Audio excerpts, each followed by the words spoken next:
সুজির ঝরঝরে হালুয়ার রেসিপি এতটাই টেস্টি আর দেখতেও অনেক লোভনীয়। আমি নিশ্চিত এই হালুয়া রান্নাটা যে খাবে সে এই খাবারের প্রেমে পড়ে যাবে। আসসালামু আলাইকুম আমার ছোট বড় সকল বন্ধুরা, কেমন আছেন? আশা করি সবাই অনেক বেশি ভালো আছেন। সুজি দিয়ে ঝরঝরে হালুয়া রান্না করার জন্য প্রথমে আমি ক্যারামেল বানিয়ে নিব। তা ক্যারামেল বানানোর জন্য এখানে আমি কড়াইতে দিয়ে দিলাম হাফ কাপ পরিমাণ চিনি। মিষ্টিটা যে যেরকম খান সেইভাবে দিয়ে নেবেন। তা আমি আজকে 1 কাপ পরিমাণ সুজি দিয়েই হালুয়া রান্না করব, এজন্য এখানে আমি হাফ কাপ পরিমাণ চিনি দিয়ে দিলাম। আর যারা মিষ্টির পরিমাণটা একটু বেশি খান সেক্ষেত্রে তারা 1.25 কাপ চিনি দিলেই পারফেক্ট হবে মিষ্টিটা। তা আমি একটু মিষ্টির পরিমাণটা এখানে কম দিয়েছি। আর এখন দিয়ে দিলাম আমি 3টা এলাচ। তা 3টা এলাচ দিয়ে এভাবে আমি 2-1 মিনিটের মতন নেড়ে চেড়ে নিব। আর এই পর্যায়ে চুলার আঁচটা মিডিয়াম থেকে লোতে রাখতে হবে, নইলে কিন্তু এই ক্যারামেলটা পুড়ে যাবে, আর পুড়ে গেলে তিতে হয়ে যাবে। সেক্ষেত্রে কিন্তু এই হালুয়াটা খেতে মজা হবে না।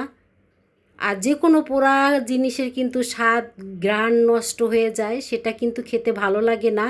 এখন কিন্তু আমি চুলাটা অফ করে দিয়েছি। এই পর্যায়ে আমি দিয়ে দিলাম এখানে 1 কাপ পরিমাণ দুধ। পরবর্তীতে আমি আবার হাফ কাপ পরিমাণ দুধ দিয়েছি। এখন আমি চুলার আঁচটা জ্বালিয়ে নিয়েছি।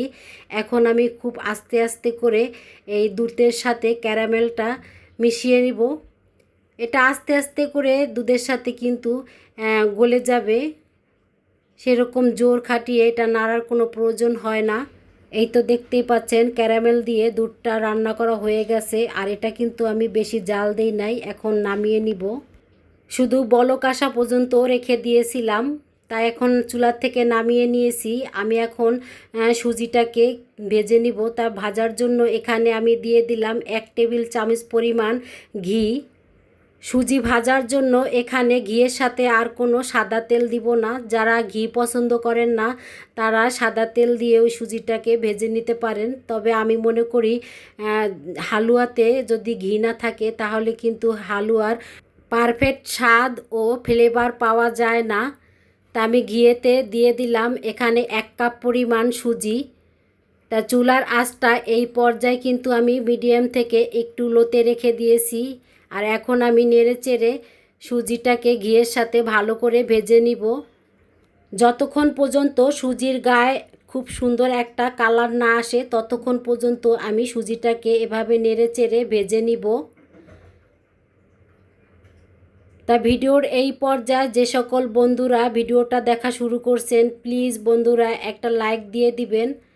আশা করি আজকের রেসিপিটি আপনাদের কাছে অনেক বেশি ভালো লাগবে। এই তো দেখতে পাচ্ছেন ঘিয়ের সাথে সুজিটাকে আমি ভালো করে ভেজে নিয়েছি আর ফ্রাই প্যানের থেকে নামিয়ে নিলাম। এখন আমি এখানে দিয়ে দিলাম 1 টেবিল চামচ পরিমাণ আবার ঘি। এখন দিয়ে দিচ্ছি ঘিয়েতে আমি কিছু বাদাম। তা এখানে আমি দিয়ে দিলাম কাজু বাদাম আর কাঠবাদাম। তা এই বাদামটাকে আমি 2-1 মিনিটের মতন এই ঘিয়ের সাথে ভেজে নিব।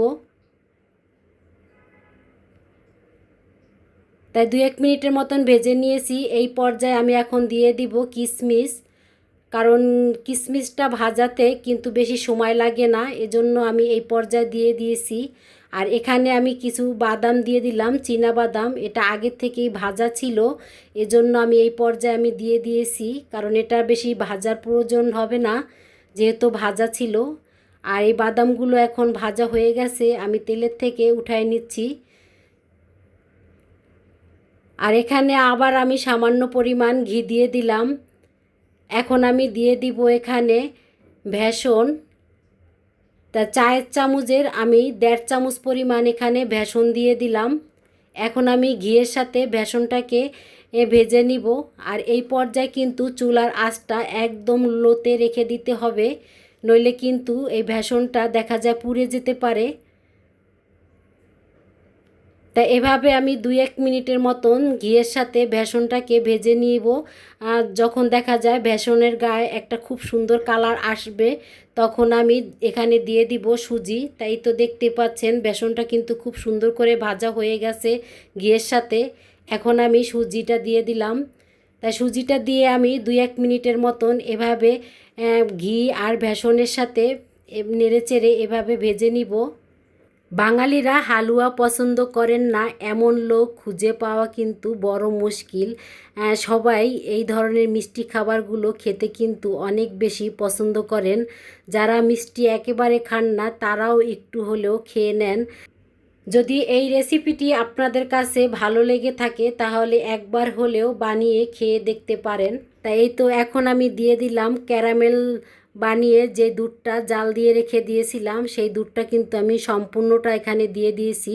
আর এই পর্যায়ে কিন্তু আমি চুলাটা একদম লোতে রেখে দিয়েছি, কারণ এই অবস্থায় এখন যদি বাড়ানো থাকে সেক্ষেত্রে কিন্তু সুজিটা সিদ্ধ হবে না আর দুধটা শুকিয়ে যাবে। এজন্য আমি এখানে চুলার আঁচটা একদম মিডিয়াম থেকে লোতে রেখে দিয়েছি।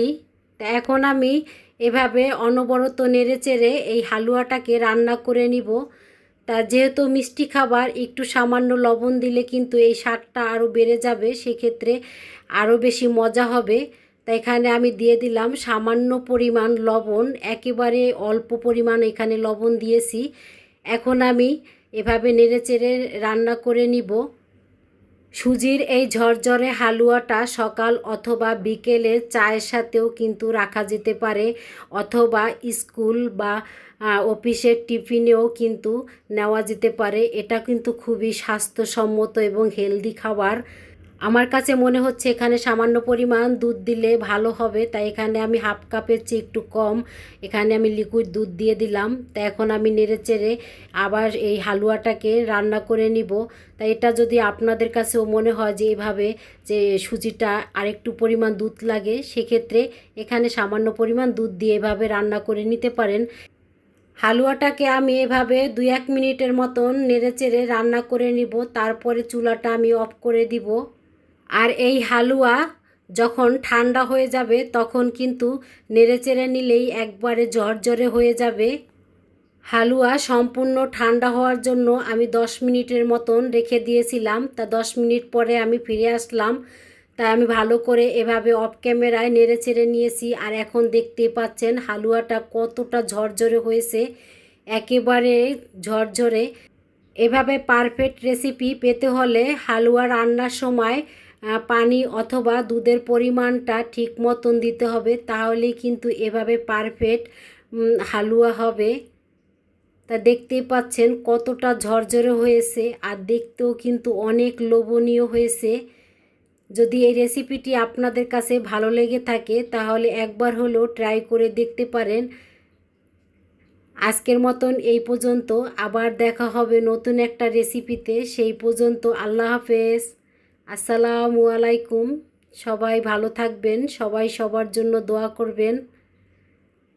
যে সকল বন্ধুরা ফুল ভিডিওটি ওয়াচ করেছেন তাদেরকে জানাই অনেক অনেক ধন্যবাদ।